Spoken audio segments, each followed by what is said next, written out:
Bandwidth provided by Recursive Squirrel Interactive. Visit them on the web at recursivesquirrel.com. Episode 640, Agua.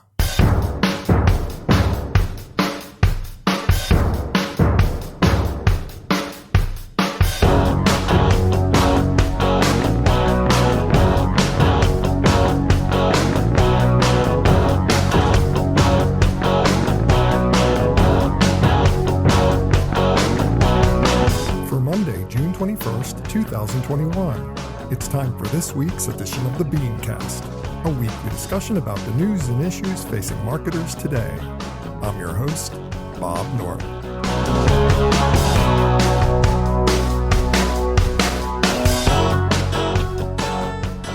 Thanks for joining us. Well, happy Juneteenth. Now that June 19th is an official U.S. holiday, brands are already eyeing the marketing possibilities. Some even managed to get some marketing efforts out with only 2 days' notice. So should your brand participate? Tonight we'll discuss. Also, whether affiliate marketing is the new old thing, Facebook adding ads to Oculus, the post-pandemic spending spree, plus this week's Fair, Fail, Foul. That's the lineup. Let's meet tonight's panel.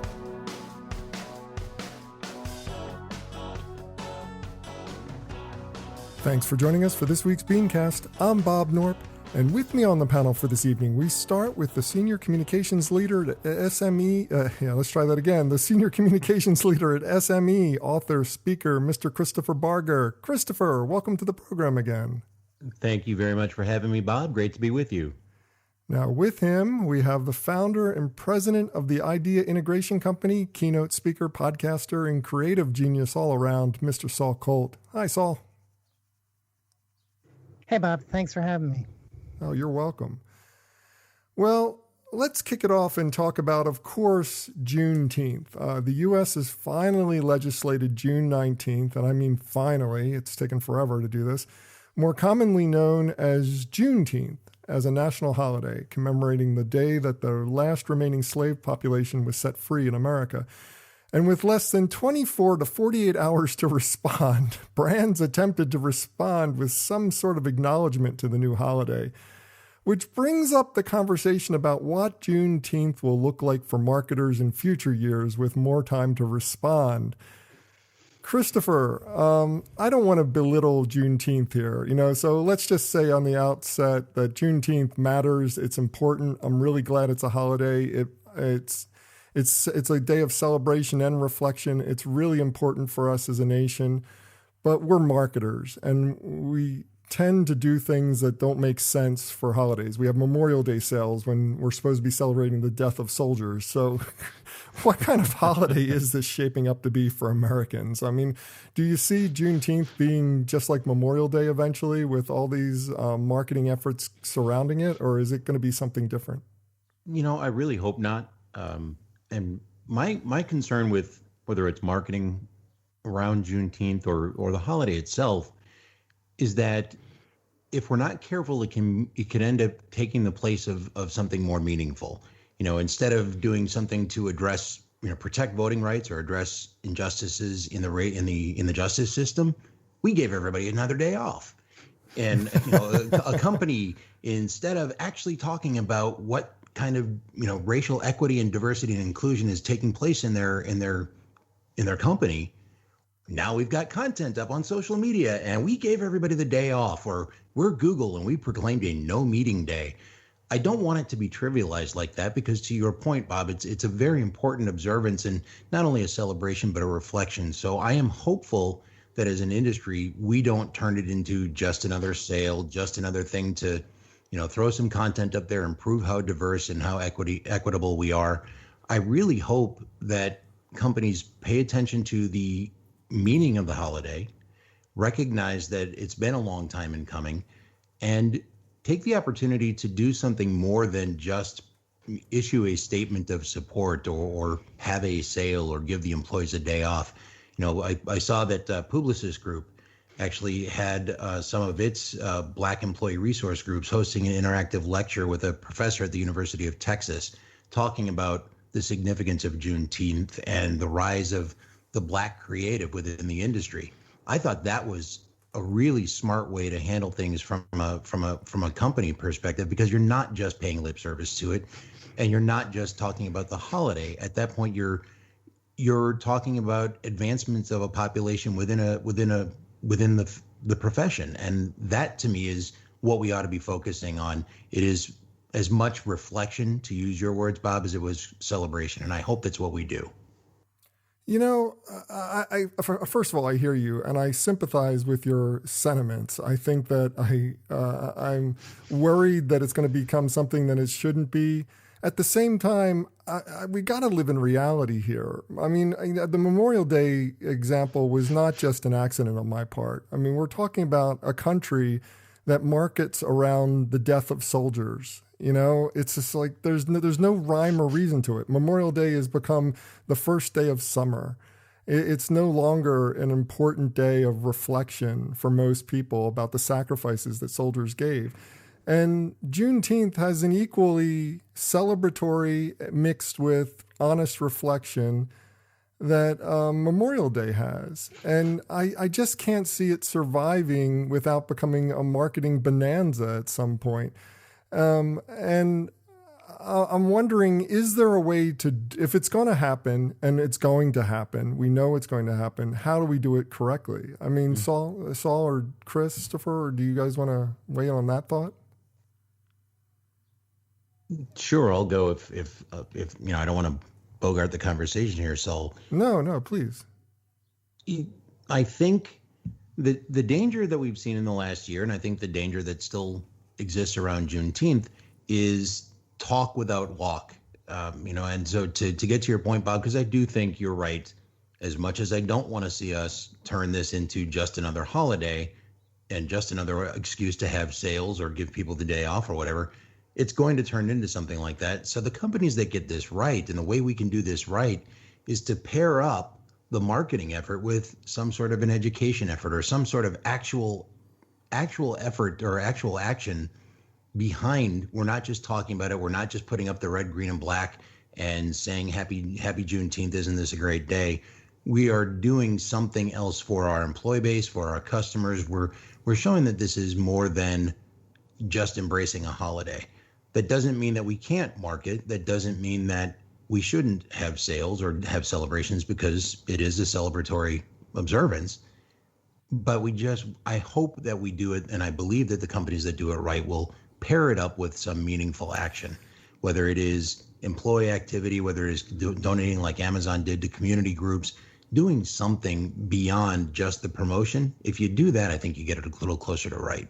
Now you're talking my language, because this is exactly what I was trying to get at. I mean, something that pairs the marketing effort with some kind of cultural significance, even if it's as simple as just supporting Black businesses during this time. Maybe it's Target does a joint thing with Black-owned businesses or something like that, and you know, focuses on those products during the week leading up to Juneteenth. I mean, that would be something that's very commerce focused, very marketing focused, but also enhances the culture, if you will. So I want to take a very different approach. Please do. So I, for one, am happy that brands didn't have time to act on this, because rushing into something this important usually leads to missteps. And I read an article with a list of all the things that agencies did, and I'd be very, I'm skeptical by nature. I would like to know whether they had that planned before the holiday was announced or not, because if they had no intention of recognizing Juneteenth before it became a holiday, then it's a little disingenuous. But I think Juneteenth, and send your letters to Bob at BeanCast.com. I think it's actually BeanCast at gmail.com, but I'll let you keep going. But if they send it to Bob at BeanCast.com, it will not get to me.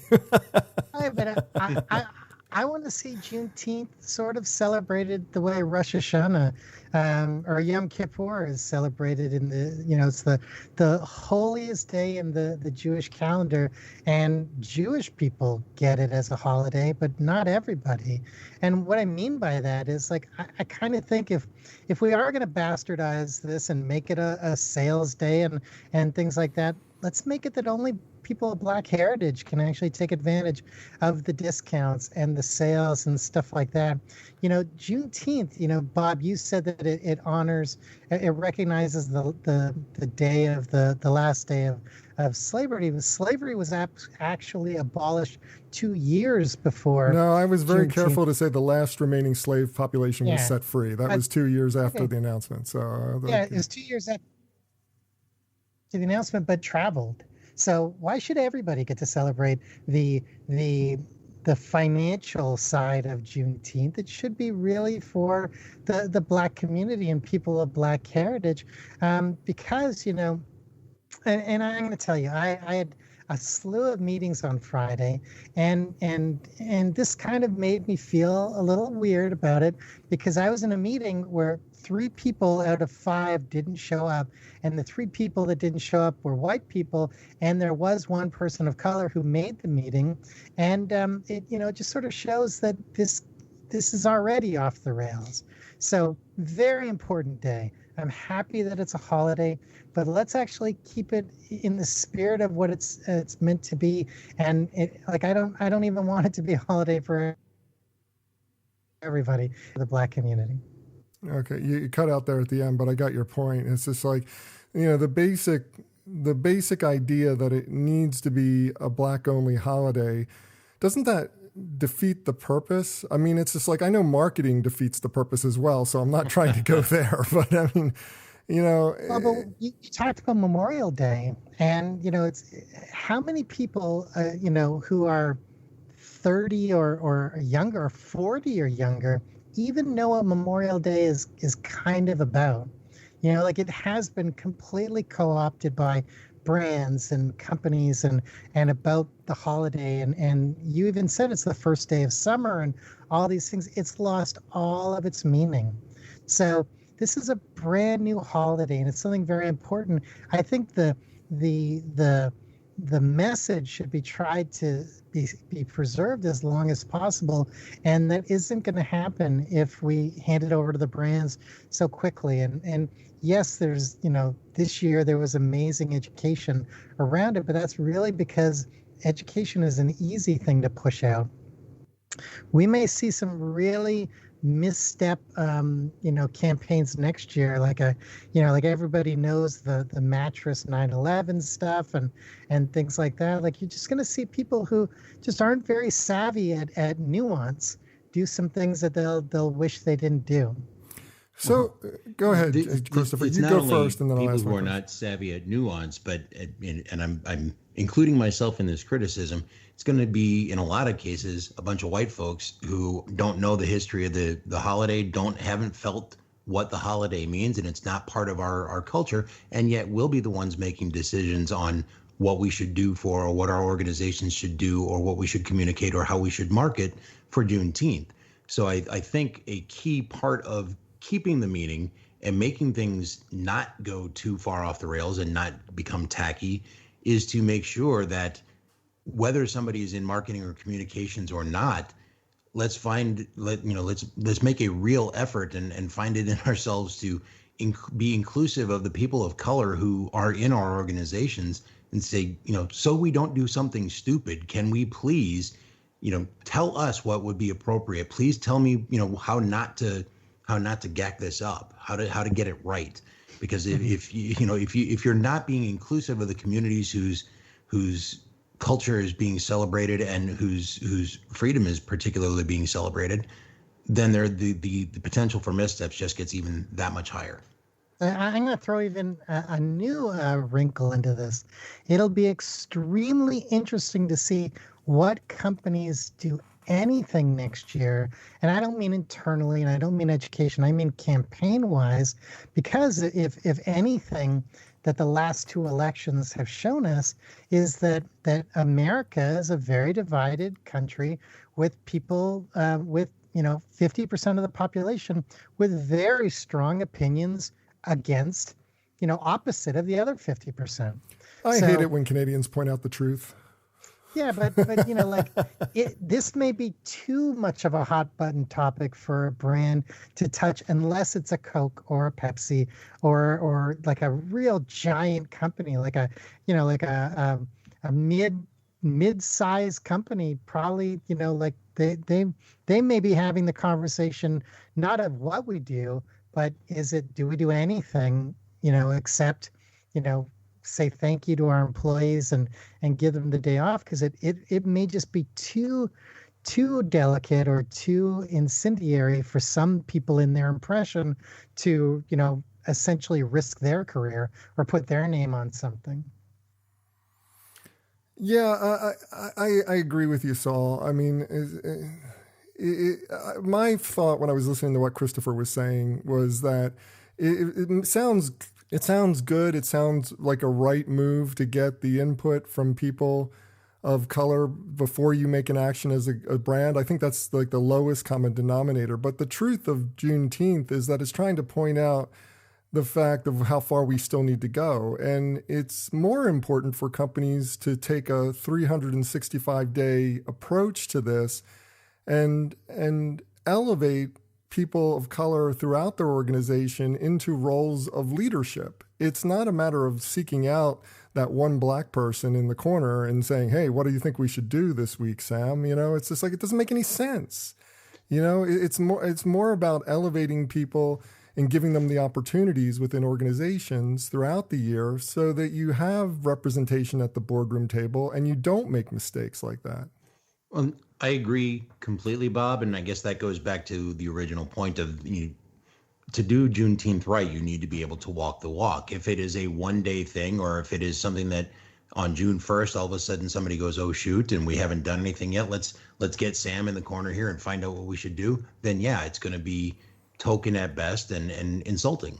But if you're walking the walk, and if you're doing exactly what you just said, Bob, and really paying attention to how people are elevating in your organization and what kind of representation you have in leadership, if you're walking the walk, then you're more likely to get Juneteenth right. There's probably, and people, again, send your letters to Bob. I'm just pointing this out. It's all my fault. It's my show. No matter what you say, it's my fault. I get it. This is not my opinion, but that there's going to be a conversation somewhere in a boardroom where people are like, wait a second, we have to do Pride Month and Juneteenth in the same month? And that's just going to make their heads explode. Probably. Absolutely. Hey, Saul, I got an idea. Let's have the letters go to Joseph Jaffe at... No, don't pile on Joe. He's having open heart surgery tomorrow. Oh my gosh. Oh, well, my apologies, Joe. That was meant in lots of fun, man. I'm sorry, dude. I didn't know. That's okay. We all have our thoughts out for Joe as well. But Saul, you were mentioning you were mentioning that you saw a lot of the bad things that brands have done this year, the thoughtless things. Did anything stand out for you? Anything that in particular you want to call attention to? Maybe I just had my head in the sand and I was working. I actually didn't see any Juneteenth brand stuff. Like nothing came onto my radar, good or bad. I know there was I don't know where I'm spending my time. There was a brand I was working with that wanted something to go out, and it was hair raising. With just 24 hours to get something out, and having to research how do you say. What's the proper salutation for Juneteenth? I mean, so many questions that needed to be answered. It's Happy Juneteenth, by the way. But yeah, it's crazy how fast some brands manage to get some stuff out. But it was really an interesting 48 hours before the first holiday. So anyway, Happy Juneteenth, everyone. But let's move on to the next conversation. As we explore opportunities for marketing in a post-tracking environment, affiliate marketing has risen as an option. Now, I'm not saying it's risen to the top, nor am I saying it's the best option. I'm just saying it has been raised as an option for doing marketing more smartly. It's supposed to be more authentic, more connected, and more relational while still providing some general information about the respondents' preferences. But Saul, I don't know how you feel about affiliate marketing, but I've always had a very big question mark around it. And is affiliate marketing really all of these things, or there's still problems inherent in the tactic that make it not a very good replacement for digital and programmatic marketing? So I'm not a big fan of programmatic, digital and programmatic. I put into two different categories. Yeah, they are different categories. Yeah, so thank you for doing that. But affiliate is like I read so many different versions of this story about what's going to happen to affiliate marketing, and the thing that a lot of what people were describing was influencer marketing, in my opinion, because affiliate marketing still uses cookies. Like an advertiser runs an affiliate program, finds suitable publishers that'll run an ad unit, typically on their website. The user clicks on that ad, and the affiliate gets paid. It's so and I've worked not with all the affiliate... time. Not all the time, though. I mean, affiliate marketing is largely still a unique link identifier that you put in as your link on your page around a certain word or a term, and then people click on it, and then they get to the page, and you get a little payment if they buy something. So, I mean, the large part of affiliate marketing is still link-based like that. But you're right. I mean, there is a big programmatic part of it that needs to go away as a result of the changes, so I'll give you that. But I just thought I'd clarify first. Okay, but, there's people have been blocking these things for a while, and yes, like so much has changed. But, the big issue with affiliate, so, I have to jump down 2 bullet points in my notes, Bob, because you stole that from me. But the big thing that people are forgetting is, like, affiliates are people, and with people of any gender or race, happy Juneteenth. There are good people and there are bad people, but the bad people affiliates are the ones that make the news more often. And I think that's part of the reason why affiliate marketing has like a bit of a bad taste in a lot of people. So you're asking, is affiliate going to rise? Probably, because I think brands are scrambling to keep their budgets, figure out ways to replace things and stuff like that. But when you go one layer under under the blanket, or whatever cliche I'm trying to make here, is there was an article recently that Amazon, who isn't such a good company, or good or bad or whatever to begin with, but Amazon stopped more than 200 million fake reviews. That's 200 million that they actually caught. So you imagine how many are slipping through.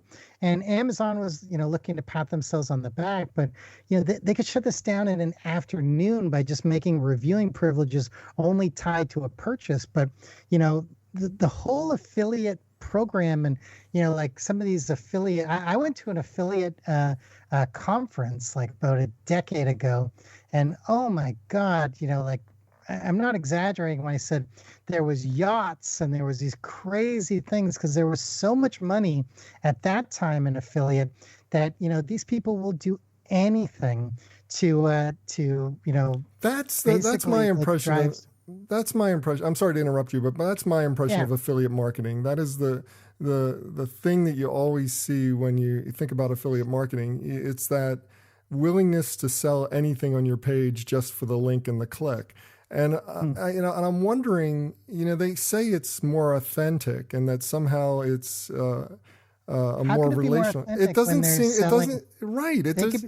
I agree. Be competitors at the exact same time. Right. It's and the fact that they're faking reviews and all these things, but the like trust is zero, and that's like a big point. But the bigger question is, do brands care?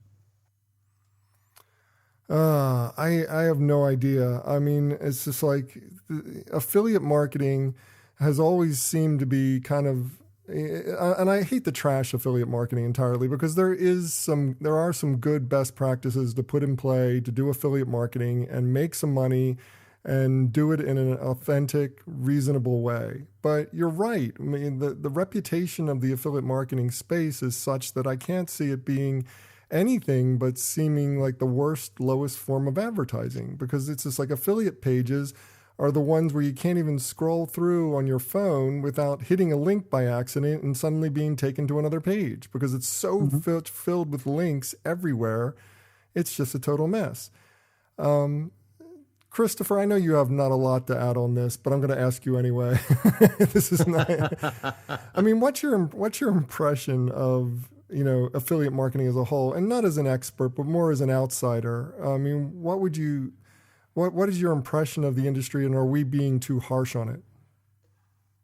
No, I don't. Well, I don't think it's possible to be too harsh on marketing done wrong. So, no, you're not being too harsh. My problem with this whole conversation, or my challenge to myself, is that if I don't think affiliate marketing is going to replace what we've done, then what do we think? And I don't know that we've got a better way to do it. So I hope that as affiliate marketing continues to get a lot of attention here, again, I'm sort of hoping for the better angels of our nature. I am hoping that this set of best practices, Bob, that you reference, becomes more pervasive, becomes more widely adopted. People start rejecting people by people, I mean the audience begins to reject those influencers who have 27 links on their page and potentially with competitors, and start going, okay, well, Bob only accepts affiliate links from from companies that he genuinely uses the product, he genuinely believes in the mission, and they will be the ones that sort of rise to the top. I recognize that that's more than a little naive, but that is my hope, that as if the attention is going to turn to affiliate marketing, then the people who do it well and do it right are going to be the ones who are rewarded the most. I mean, how about, brands go back to the good old days when they built relationships with their customers and they asked for referrals. Like, word of mouth marketing should be like more pervasive than ever right now, but it's that relationship building thing that seems like too much work for brands, but the brands who do it always win in the end. But it is such a hard conversation to have with a brand because it means work. Well, it means work. And honestly, I think I've said this before, relationship building is incredibly difficult to scale. You can do it one person at a time, but in an environment where you are trying to build relationships and earn the business of hundreds, thousands, tens of thousands of people, it becomes impossible to build that kind of a relationship at scale. So that is the challenge that you've got as a marketer or as a person working for a brand. I understand that that's the right way to do it. I understand that the handshake and the word of mouth was and is the best way to do it. But I've got a budget, and I've got a company riding on me to develop these relationships at scale and at speed, and it's really hard to do. So I hear what you're saying, Saul. I don't know if most brands will find that completely practical. When we're talking about affiliate marketing, I mean, something that you said earlier, Christopher, about the genuineness of the person bringing the affiliate link to the audience. I mean, being a user of the product, making an honest recommendation. I mean, all of that sounds good for influencer marketing, but there's a certain point where you as a media company, you as a person running a website, that you don't need to have used every product to do an ad for it.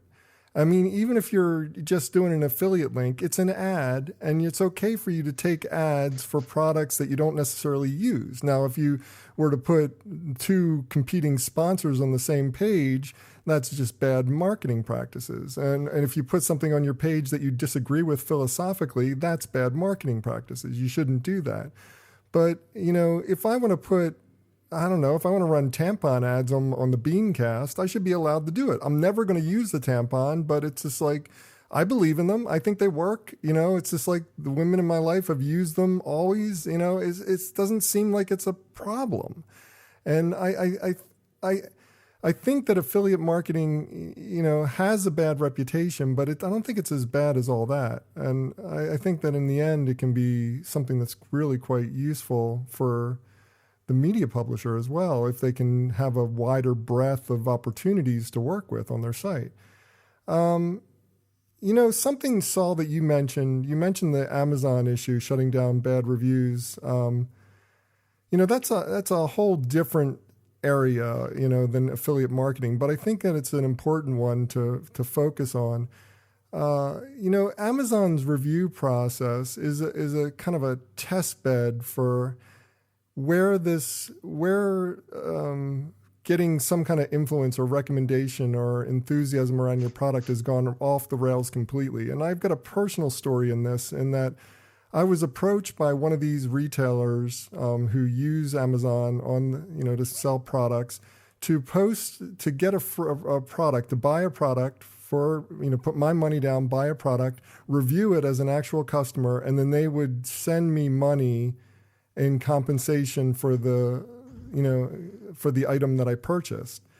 And so I did it to see what would happen. And sure enough, it all worked out. They did it and they sent it to me. And I'm like, but I gave a good review so that I could get that money. And I'm thinking that Amazon is filled with those types of situations. And it's reviews are essential for getting sales on Amazon. I mean, reviews are driving so much of the business there. How did they solve that? Because it's not fake reviews. These are honest, real, true reviews that are just paid for in the end. And I didn't disclose it. They didn't ask for me to disclose it. It was kind of a nightmare. If you purchase the product, they consider it a verified review.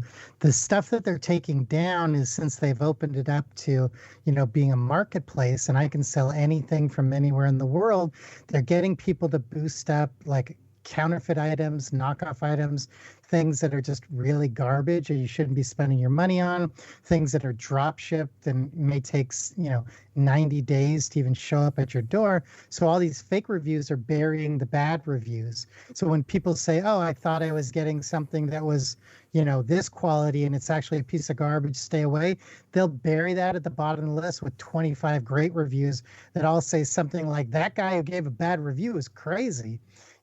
This is the best thing. It's changed my life, whatever.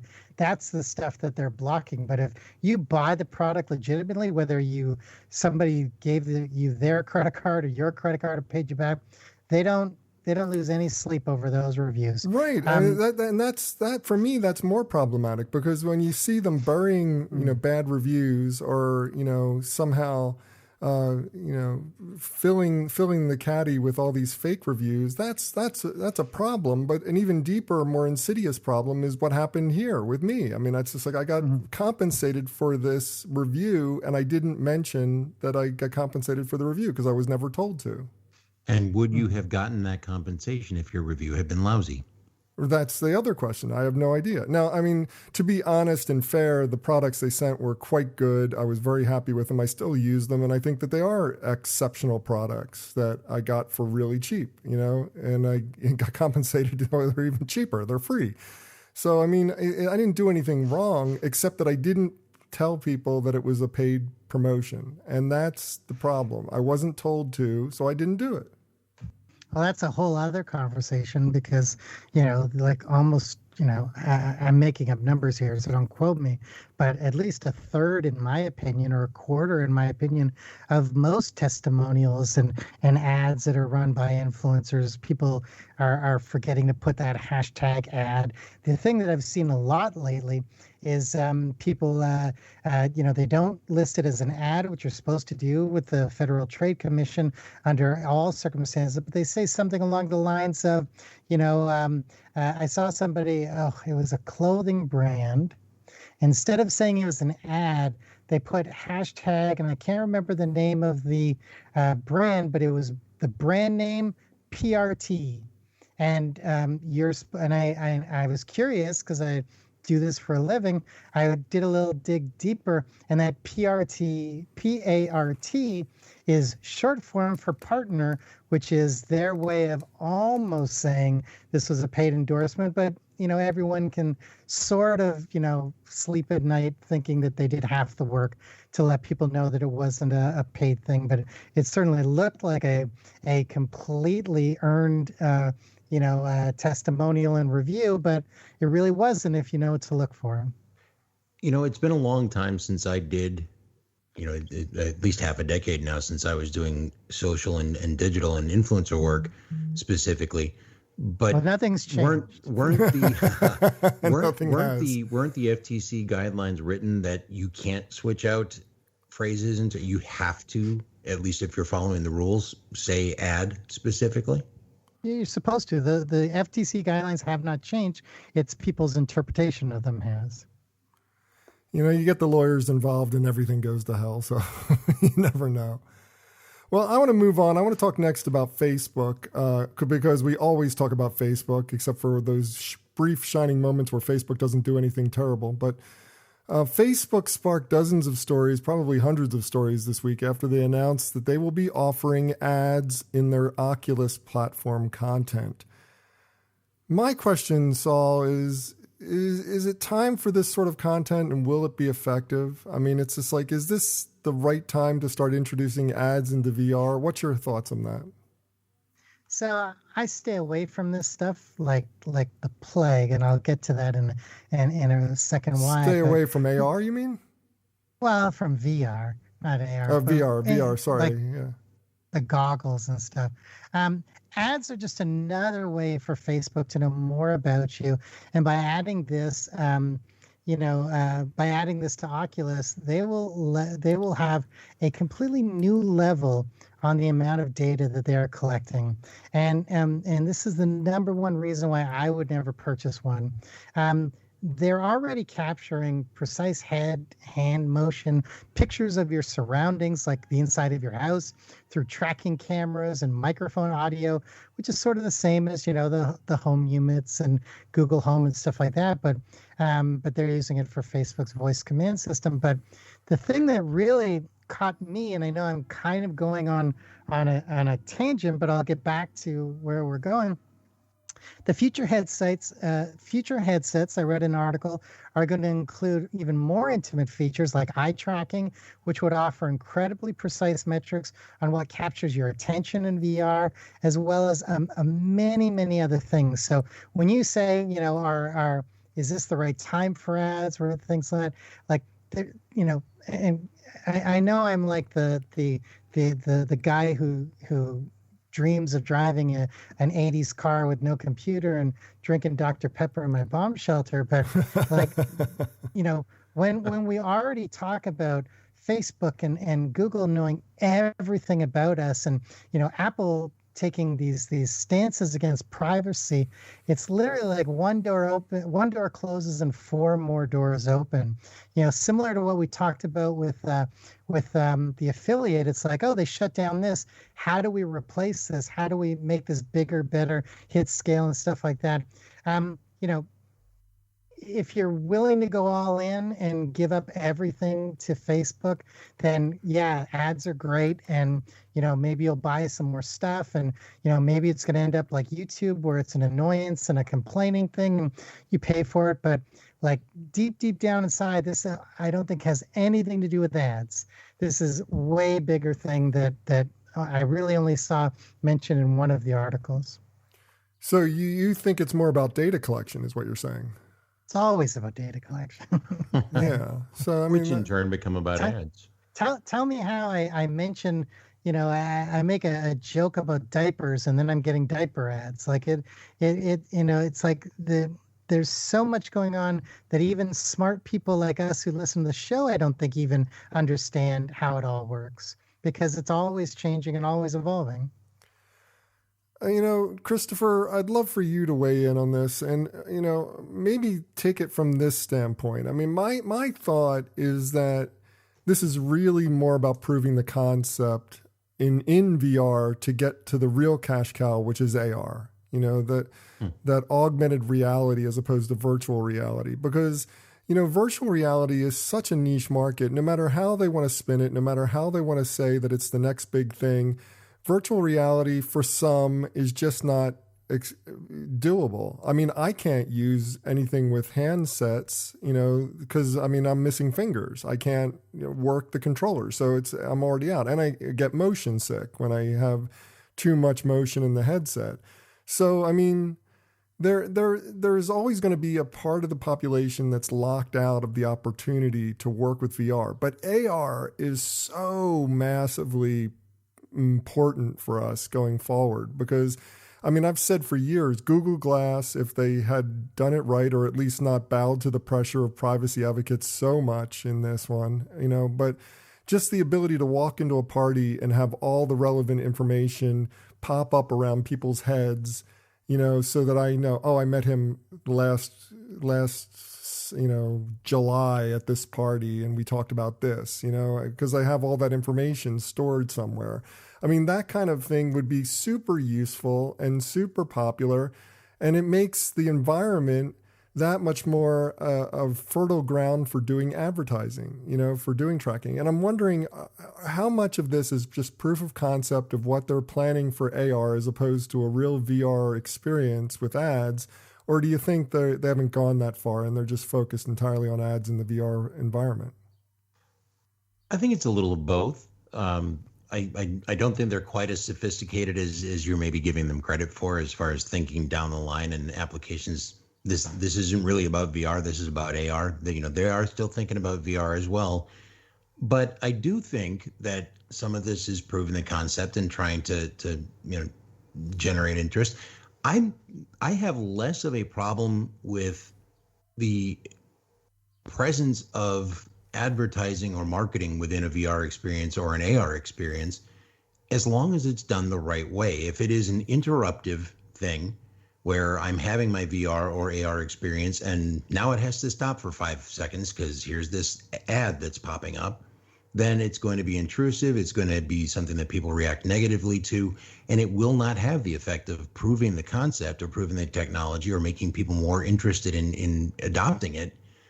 But if you make it part of the experience that people are in to have, whether it's VR, AR, gosh, it's a lousy example now because I don't even know if they still make these things. But in the example that you cited with AR, well, if Rolodex's brand name pops up in that example, well, now not only am I getting helpful information, but Rolodex is there as the part of the experience I'm there to have. So that doesn't bother me as long as it's done the right way. In theory, I agree with you wholeheartely. I mean, there is a good way to do it and a bad way to do it, except that we have pay to play games, and they are the king of the hill in mobile applications. People get a free game and they end up spending hundreds of dollars in kind of little extra things, and if they don't want to, they're watching ads, which are interrupting the experience, and people gladly do it so they can keep playing the game. I mean, it's just like pay to play is proving us both wrong, isn't it? Probably. It wouldn't be the first time I've been proven wrong in the last 10 minutes even. Well, same here. I mean, it's just like I'm right there with you. I mean, I think it's important to put together an ad experience that doesn't interrupt the player and allows them to have a seamless experience, and it integrates perfectly with the content. That's always the dream of the perfect marketer. But that's just not the way it works. I mean, Saul, what do you think? I mean, it's just like, Christopher, you were going to say something? Your example of mobile gaming is very apt because, I'm guilty of this. As much as I rail about ads and intrusive experiences, I don't want to pay for purchases in a game, so I watch the ads. But in other arenas, it hasn't played out that way. Saul mentioned earlier that people have been blocking cookies and blocking, ads for a very long time. Ad blockers in browsers is a challenge that we've all been wrestling with. There was such widespread adoption of the privacy settings in Apple. So I think the jury's still out on whether people will completely accept advertising within their experiences. It has to be an experience that I guess that they're most interested in, or more and interested enough in having that they don't mind the intrusion. And maybe VR or AR gets there, but I think in so many of the other things that we do, we're not there, and people block us for a reason. I like the way ads are done through like NBA 2K, the Xbox and things, and I realize it's not VR, it's the the gaming console version, but you cannot look anywhere in this game that doesn't have like a brand that they've sold a piece of real estate. Like part of the game is literally walking to the stadium to play your game. And it's like walking through Times Square and you see Gatorade and Reese's peanut butter cups and Nike and Adidas and Gatorade. And they've sold every inch of inside of this game. So they've gotten tons of money out of it. But for some reason, it doesn't bother me because it's not interruptive. Like it actually gives me things that I can buy and not, I can either buy coins or earn coins and then go buy actual Gatorade or buy actual Nikes or buy actual whatever. Like there are ways to generate like, more revenue for your games without making it like, it's like, here's Mr. Pillow and watch this for 10 seconds. Like man, on the mobile games, I know you were talking about, what is that new VR, like make yourself look like a cartoon that's gone crazy? Oh yeah, I forget what whatever. it's called. Yeah. I looked at that and said, no, I don't think I'm going to do this. But, yeah.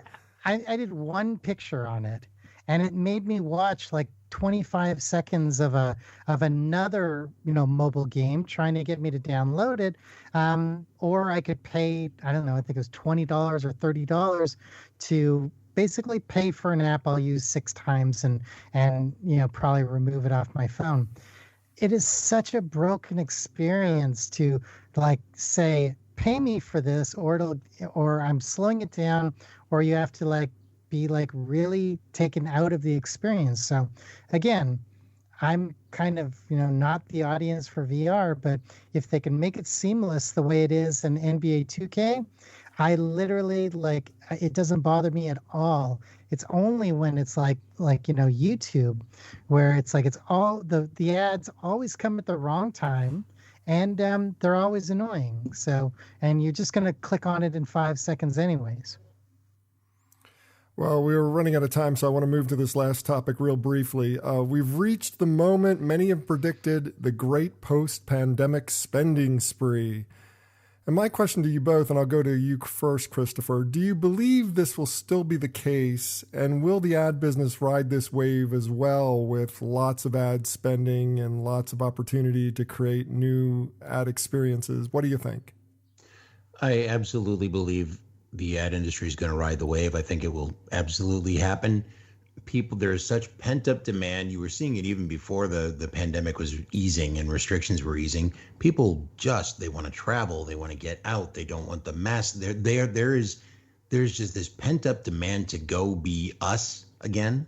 Whether there should be or not is another question, but that demand is there. And when people have that demand, they're going to go buy. And in order to know what to buy, there's going to be ads. And I think turn the faucet on, because it's coming. And I fully believe the next year is going to be a very strong one in the advertising industry. And what do you think, Saul? Are you in agreement or do you disagree here? And what would you think? No, I agree. I think there's a lot of budgets that were put on hold, and the minute sort of everybody gets the impression, we're back to normal or scaling back to normal, then we're no longer in holiday mode. It's going to be full bore, and it's going to be, so we've got to get back out there. So I think it's going to be a really interesting time, and hopefully we see some really like inventive stuff, and it's not kind of just awful stuff over and over. Let me ask you one kind of from left field type question. What do you think could derail this process? I mean, obviously, war, famine, disease always derails everything. And if, the Delta variant becomes something that actually is affecting people who have the vaccine, that could be really bad, obviously. But is there anything that could derail this otherwise that you're worried about or that you might want to bring attention to, Christopher, or anything? I don't think so. I sense such a desire on part of both the audience and brands and advertisers to get back and spend and do what we do. I don't think anything is going to slow this down for at least a year, unless, like you said, unless Delta variant becomes problematic. So I also think, like there's been 100 articles recently about these mass resignations that are going to come because people don't want to go back to their office. I personally don't think it's going to happen the way people are predicting. I think for the most part, people want to keep their jobs and try to resume things as close as possible to, the salad days of 2019. But at the same time, if real key people all resign at once and maybe they hang their own shingle, it may take 2 or 3 or 4 months to sort of get back into, who are we going to use as our agency? Who do we trust? We want to go with these people. They're not quite established. Let's at least look at a pitch from them. And that may just not derail it, but possibly slow it down. Good thoughts. Good thoughts. Well, with that, it's time for this week's Fair, Fail, Foul. But before we get to that segment of the show, I do want to take this quick opportunity to thank my guests again and allow them to each do their shameless plug of the week, starting with Christopher Barger. You can find him at sme.org. That is the place where he is pretty much the head of communications, right? I mean, you're the guy. Right? That is, for better or worse, pity them. But yeah, I am the head of communications there. And thank you, first of all, for having me on tonight. I appreciate the opportunity. Oh, I appreciate you jumping in and wanting to do the show. Thank you. Absolutely, man. And, I guess my big message is that in-person trade shows are coming back. My organization will be producing 9 of them this fall, everything that we've had to put on hold for the last year. And, they'll look a little different and there will certainly be safety protocols in place, but events are back, trade shows are back, and it's going to be real interesting to see how they play out. So, please, if you're in the manufacturing industry, we'd love to see you at some of our events this fall. That's a fantastic invitation, and that's pretty impressive. That's a lot of events to do in a very short period of time. So good luck with that. Yes, it is. We all know it down to the day internally. 9 events in how many days? Now we'll do it. Next we have Saul Colt. He is at the ideaintegration.com. That's the home of the Idea Integration Company, which is a company that he founded and is the president of, and he is the creative genius behind some of the best word of mouth campaigns out there. So tell us what's going on in your world, Saul. What would you like to promote? Well, if my mother was alive, she would say that listeners of this show should be so lucky to work with me. And that would be true since we're at max capacity right now, but we will have space for some new projects in mid-July. So if you're looking for anything experiential, word of mouth, relationship building, like I mentioned earlier, and we can do it at scale, please reach out and let's have a conversation. You can find me at theideaintegration.com. Fantastic. And for more information about me or the show, visit thebeancast.com. There you can find a complete show archive. You can find out how to consult with me. And of course, you can find out how to advertise on this program. So check it all out at thebeancast.com. And now it's time for this week's Fair, Fail, Foul, a rundown of the best and worst of advertising, marketing, and public relations from the last week. First up, the Fair of the Week, Christopher, I'm going to give to Degree's giant armpits in Times Square. They covered, from what I understand, I haven't seen a picture of everything, but apparently they had more than one billboard with just giant armpits and saying, don't forget the deodorant when you go back to work. It's a basic, simple message for people because they've had some sharp declines in the use of deodorant. You would think people would use deodorant no matter what, but no, they haven't been using deodorant as they've been locked in their houses. And now Degree wants them back. I think this is pretty clever. What do you think? I agree. People are ready to smile a little bit, and it's a timely reminder. And I despite the fact that I don't really want to look at a hairy armpit while I'm walking through Times Square, it's going to catch attention. It'll probably make me smile. It's a timely reminder. I thought it was clever. Yeah, this ad spoke directly to me, and I'll just leave it at that. Well played. Well, the fail of the week I'm going to give to a food truck in D.C., literally a food truck in D.C. Apparently, Saul, they took the In-N-Out the In-N-Out burger logo, didn't even try to fake it, didn't just call themselves In-N-Out burger. They just put the whole logo In-N-Out burger on their truck, and they got called for it. This one's like a total dunce of a move. But I wonder how long they were doing it before someone called them out on it. Yeah, and this must have been like a prank of some kind, or like the meat was roadkill or something, because like it kind of defies all logic whatsoever.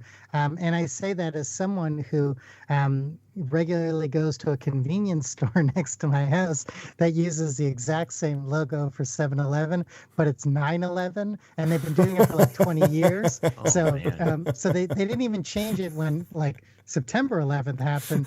They kept it at 9/11. So who knows? People are funny. Suddenly I've got it popping into my head, Coming to America and McDougal's and McDonald's all of a sudden now. Yeah, I remember that as well. Oh my God. Well, the foul of the week, I'm going to go to the furor over what Ronaldo, the famous soccer star, did. He caused furor when he removed 2 bottles of Coke from a post-game press conference table. Obviously, Coke is a sponsor. And he picked up a bottle of water and said Agua. And, he's got a reputation for being very much into health food. But as a lot of fans started pointing out, he is a past sponsor of sugary soda water. He is a past sponsor of other types of products. I mean, people can change, and obviously he has changed, but this seemed like a really, bad move for everybody involved. What do you think there, Christopher? It was a insensitive move on his part, given how much money Coca-Cola was putting into the Euro tournament and making it happen, and how much they've either directly or indirectly benefited Ronaldo. But I look back at the people at Coca-Cola and go, it's a sporting event whose participants are incredibly ridiculously healthy, whose fan base probably is as interested in that. Why didn't you just lead with Dasani? Make that the front. Why did you go with the product that doesn't match up with the event you're sponsoring? So jerk move by Ronaldo, but Coca-Cola, I think, should have known better and led with a different product. Yes, I disagree. I think they should lead with their main product, because there's no reason in the world Dasani would pay $5 billion or whatever it came out to for this global partnership. But that's like a whole other story. The thing I thought was really interesting about this is I saw a lot of articles sort of applauding Ronaldo, framing this as activism, but I don't see it as activism. If he was truly passionate about this issue, he shouldn't play in a league or a tournament sponsored by the brands he doesn't believe in. Colin Kaepernick took a stand against an issue, not a brand. And the water brand he drank instead of Coke is also owned by Coke. So technically, you'd simply take a screen grab of that and make a whole campaign around it. I am all for activism when it is about an issue. But, time has shown over and over that, brands can change athletes with minds with money. So to attack a brand or whatever is very short-sighted. And I'll even go as further to say, shame on Euro Cup or whatever. I'm not a soccer fan. I don't know what the tournament's called. But shame on them for not sitting down every single one of these athletes and saying, you're allowed to believe whatever you want, but for the 6 minutes you're in these press conferences, if you don't want to drink the Coke, just leave it on the table, because they're the reason this event's even happening. It's the reason we have satellite trucks and making $1 billion over the course of like a 30-day period. So I think the tournaments are just as culpable as anybody in this. Absolutely. I mean, I think a lot of these athletes who take stands against corporations, who sponsor products that they don't agree with, it's just like, it's kind of like, look at your own bank account before you make that decision. I mean, it's just like, we're all getting paid by these people. Well, have a suggestion for this list or just want to discuss it? Comment online, use the hashtag #FairFoulFoul. That's #FairFoulFoul. And that does it for this week's show. If you'd like to subscribe to this podcast, visit our website at thebeancast.com and click on the subscribe link. If you're an Apple Podcast listener, we've also provided a direct link to our listing there, or just search for the BeanCast in the podcast directory on the Apple Podcasts app. And whichever podcast directory you use, when you subscribe, please leave us a review. Got a comment? Have a question? We'd love to hear from you. Just send your emails to beancast@gmail.com. Opening theme was performed by Joe Seibel. Closing theme by C-Jax. Thanks for listening. I'm Bob Norp. We'll be back again next week. Hope you'll join us then.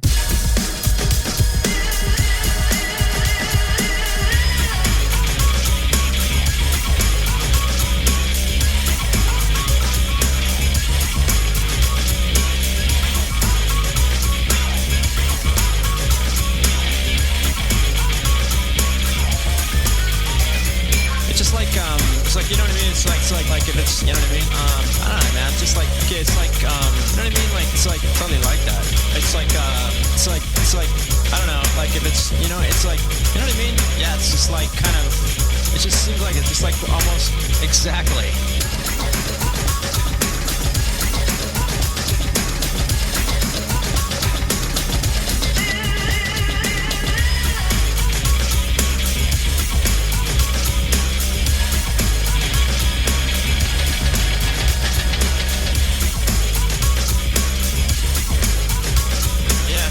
It's like exactly. Yeah.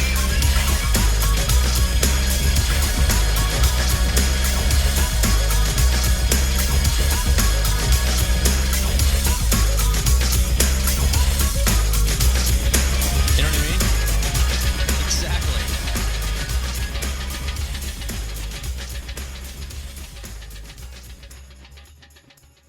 Cool beans.